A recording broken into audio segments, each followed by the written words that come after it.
for someone who tries to stay positive, as I do, I put myself in these just bad positions to not stay positive. As you know, and I've mentioned many times in the past, I listen to a lot of conservative radio because there's no point in listening to liberal radio because they're just going to say what I want to hear. Now, I'm not saying that what I hear on the other side of the fence isn't true or isn't false or whatever. But I continue to just hear things that, like, I try to give the benefit of the doubt to people, just in general. When I meet you, when I get to know you, if you just go through my line, like, I give people the benefit of the doubt that they're a good person. But then I come home and I listen to Sam Sorbo. I just gotta stop, I think. I keep trying to find the good, the positive. Like, I don't know if they're just... if it's their honest opinion of how they feel, or if it's genuinely just a fabrication, like, or an illusion that they create for themselves, or if it's just what they're told to say. But, alright, this is pretty much word for word. I'm not stretching this. This is not any fabrication. Tonight she said, President Obama is sexist because he wants equal pay for women. If that is not one of the most asinine things I've ever heard come out of anyone's mouth, then I don't know what is. Like, of course she goes on to explain herself, and she explains it as, like, women should be able to get equal pay for themselves. Like, fine. If that's the way you want it, that's fine. But let's go with the majority, and I'm betting the majority disagrees with you. They were on the subject of minimum wage again, and how it should just be abolished. Like, minimum wage jobs, they were saying, are jobs that you train for. Like, you just, not train, it's job training, rather. I know a lot of people who work minimum wage jobs, like, because they can't get jobs elsewhere, or whatever and whatnot. But once again, they're still looking at it the wrong way. I've said this before, and I know I'm grinding this into the ground. But the fact of the matter is, if corporations were willing to take a cut, or, God forbid, the government could help out a little bit more with the people,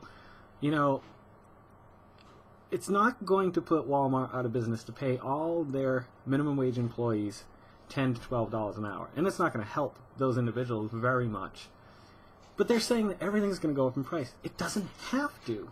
That's the point. It doesn't have to go up. You're already making billions of dollars, Walmart. You're already making a stupid amount of money. Your employees are all on food stamps and welfare because they can't afford to live on the money that you're willing to pay them. And I go to Walmart. The majority of people at every Walmart that I go to are not high school kids. They're not even college kids. They're like middle-aged to people right up into their 60s, 70-year-olds still working there. If you paid them a real living wage, you're not going to go out of business. I don't care if you pay 1 million people, a living wage. You're not going to go out of business. And if you do, too bad. You know what? Maybe you're just too greedy. Like, put some of your money back in, You've got more money than you deserve. I don't care if you invented a product, invested in a company, or created a company. Like, there comes a time when you're being greedy. Like, if there are people suffering and you're sitting on billions and billions of dollars, you're selfish and greedy. Plain and simple. I don't care if you think that they deserve that money or not. There comes a time when people are starving and dying that you're being greedy and selfish. I'm sorry. I am just sorry. But that is truth. That is fact. I'm sorry. Maybe not be truth and fact. But it's certainly my opinion, and I'm entitled to it. Not these neat. I guess you can't see them. That's my father's from World War II, and that's my uncle's from the Korean War. It's kind of neat. I'm not a big military man. That's another thing, too. Military spending is completely out of control over the last, 50 years. It is so out of control. It's because we want to police the world. We've pretty much accomplished what Nazi Germany wanted to do, with the exception of wiping out races of people. We pretty much have our hands everywhere. But I think I think we've stretched ourselves a little too thin as a country. This wasn't what I wanted to talk about tonight. I want to talk about the whole idea of separation, and is it possible... I'd love some opinions on this. Like, I'd like to open this discussion. I wish I could do a live chat. Is it possible to bridge the division between the left and right in our country? Or is it too far gone? Like, because if it's too far gone, then I guess you got to pick a side or get out of the country. I really feel like that's, I mean, it's unfair, but I can't think of another solution. Like, if you don't pick a side, eventually a side's going to pick you, and it's going to say, hey, what are you doing? And when that time comes, like, who knows what the possibilities are. I'm not saying that the government or our country is just going to explode into craziness. I wonder if that's what I'm doing. I keep turning my ringer off somehow on my phone. It's really pissing me off. What do you think? Do you think we can all get along? I don't think we can. I want to believe we can, but I don't think we can. I think about the personal experiences in my life and the people that I've had to deal with that are on the opposite side of the fence.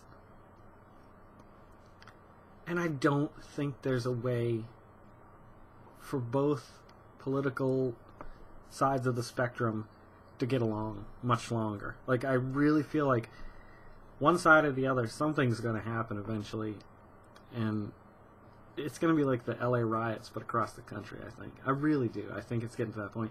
And I don't think... Now, you might think the right, with their guns, have the advantage, but they don't have the numbers. That's the problem. You know, we talk about... Well, we haven't really talked about Occupy Wall Street, but if you think of the percentages of people who don't have... who are struggling, the people who are looking for help, to win the people's hearts, I think you have to do that. You have to be willing to sacrifice for them and help them out. And I don't agree with big government, but I do agree that something's got to be done to help people. And I haven't heard anything from either side, to be completely honest, that works for anybody or would be doing it right now. People can't pay their bills, people are homeless, people living in shelters, people can't feed their kids, people can't get... My friend Rich Marini, I don't know if it's a financial issue or not, but he didn't have an inhaler yesterday. He needed an inhaler. Like, he has asthma. Like, he's a married man with a kid, you know, he's working some really tough jobs, you know, he's working at FYE at the Kingston Mall or something, and I don't care if he's a manager or not, he's probably not making a ton of money there, and he has to work a second job. And, like, everybody said, well, that's what you gotta do. You work, you save your money until you're old enough and you can retire and you have money. No. You have to spend time with your families and stuff. And if you're working all that time, like, you're not spending quality time with them, I don't think. You know, you have to be able to make a living wage and full-time hours and nothing more, I think. You know, maybe that's being selfish on my part or greedy, but I think that's the way to live. Actually, the way to live is probably live way more minimally than most people do and enjoy life a lot more. The hard thing is giving up the luxuries that you become so accustomed to. I mean, look at me. I've got a drink in one hand, got my cell phone. That's a pretty high bill. We're actually getting out of our contract pretty soon, though, so we're going to go to pay-as-you-go because it's ridiculous. I've got 2 monitors here. You know, I mean, nothing here costs a lot. My computer was a write-off from my company. And this is produced by 7 Star Design, so I am covered under this.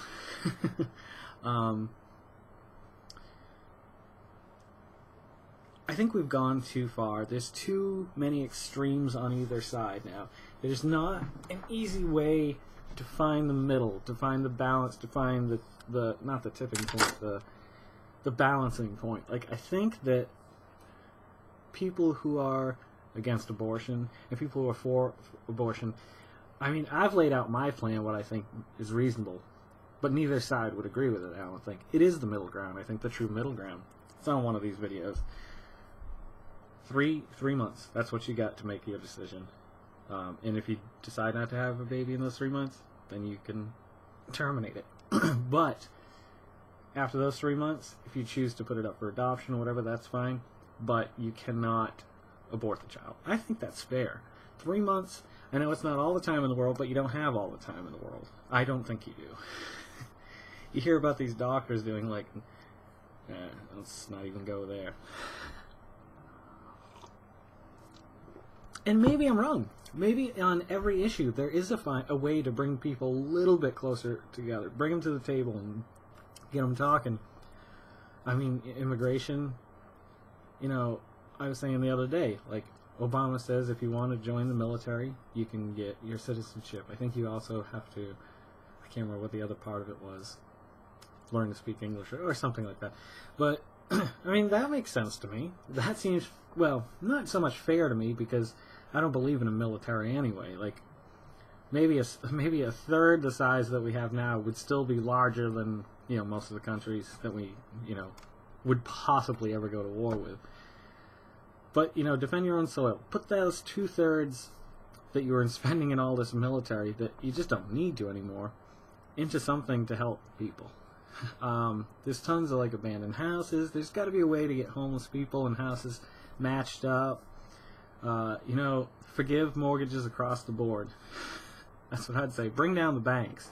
First of all, bring down all the major banks. They're bullshit. They're stealing your money. They will do anything to get every last dime from you.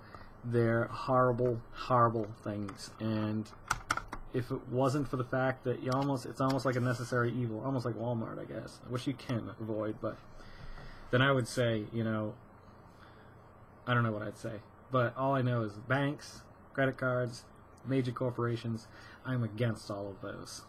That is what I am against. I'm going to cut this at 12 minutes. I want to try doing these shorter. I think maybe one of the reasons why my view count or subscribers hasn't gone up further than I thought was because I'm doing like 30-minute videos some nights. I mean, that's longer than a syndicated, you know, sitcom show. Like, usually those are 20 to 22 minutes because of commercials. And we don't have commercials here. Maybe I should start putting some commercials in. When you need a USB drive, you get this one, Patriot. This is an old one. 4 gigabytes. Jeez Louise, what's 4 gigabytes? I actually have my original hard drive around here somewhere. The old IDE. 210 megs. See? Look at this is why they go 30 minutes, because I can just ramble on. So, yeah, I'm going to take a quick break. I'm going to do another one. I'm going to try to maybe do like a second and a third 5-minute video. Maybe I can think of just something little. Like, you know, if you're liking this, subscribe. Most of you have. If you know anybody who might like these, please share it on your Facebook or share it with them personally. Tweet it out there to all the Twitters. And, yeah, I just think there's stuff to be heard here. Maybe not. Anywho, have a great night. Don't forget to make somebody smile tomorrow, and let's make this world spin a little happier. And, of course, here's to a few more tomorrows. If you come back for the next one, it'll be shorter, I think, and probably a little bit more uplifting than this pile of monkey shit. Anywho, great to have you here. And, I'll see you on the next one. Alright. Goodbye.